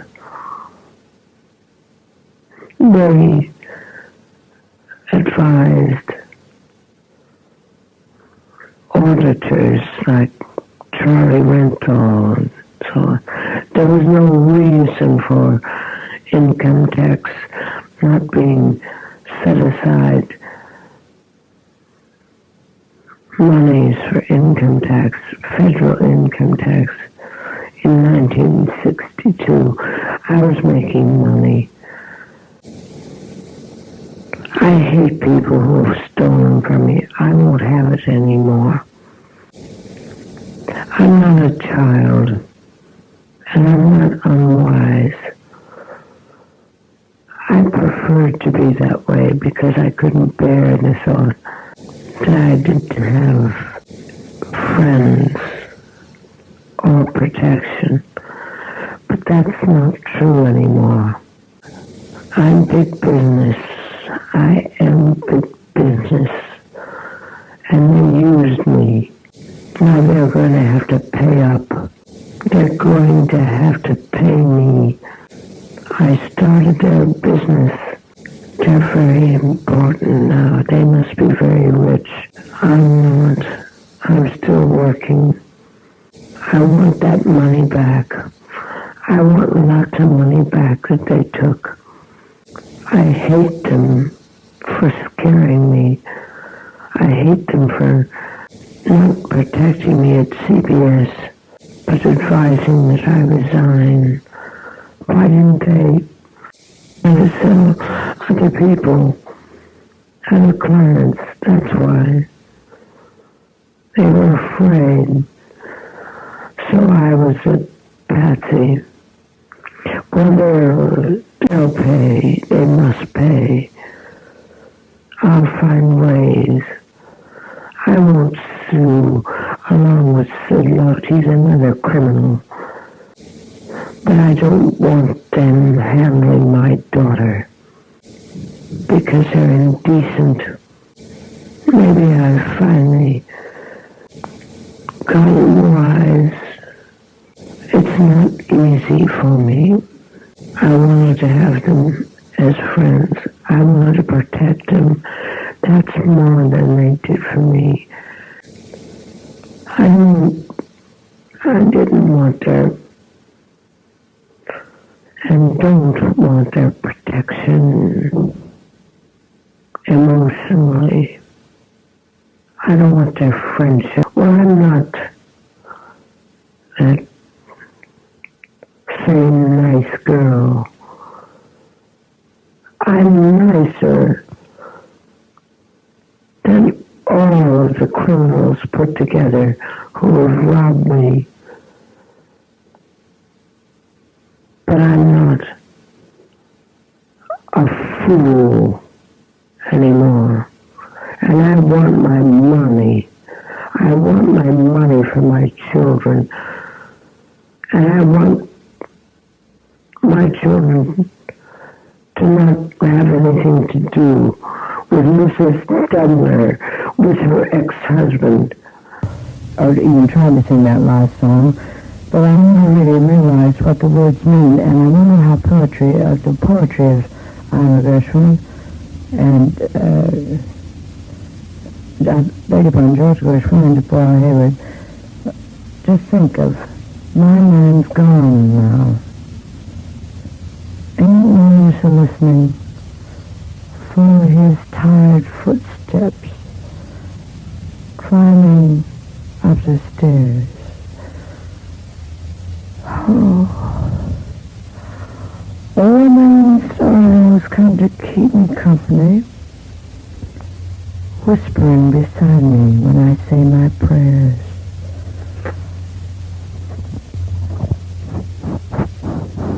Ain't that I mind working? Working we're travelers, journeying together to the promised land. The old man's sorrows marching all away with me, telling I'm...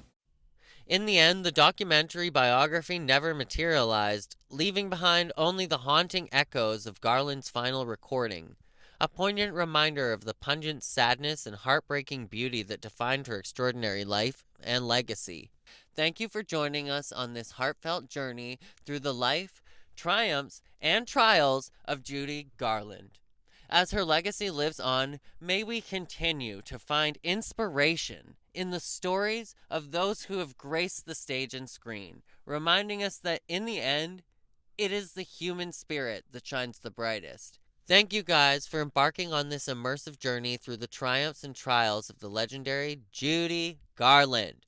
In the tapestry of Hollywood's history, her life stands as a testament to the power of talent, resilience, and the indomitable spirit that propels artists forward. We've only but scratched the surface of a career that spanned decades, a career marked by the glitz and glamour of stardom, but also the shadows that often accompany fame.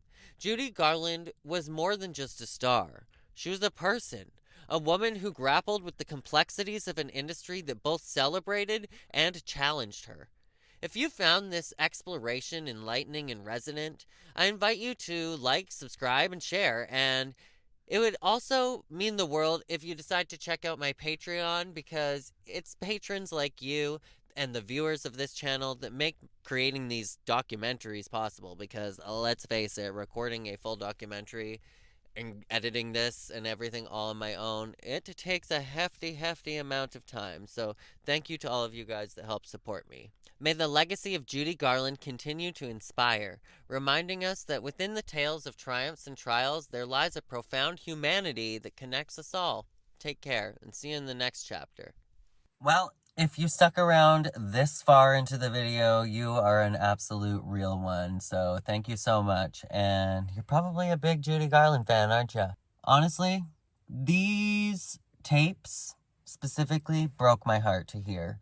And that's kind of what really illustrates the life that Judy Garland actually lived.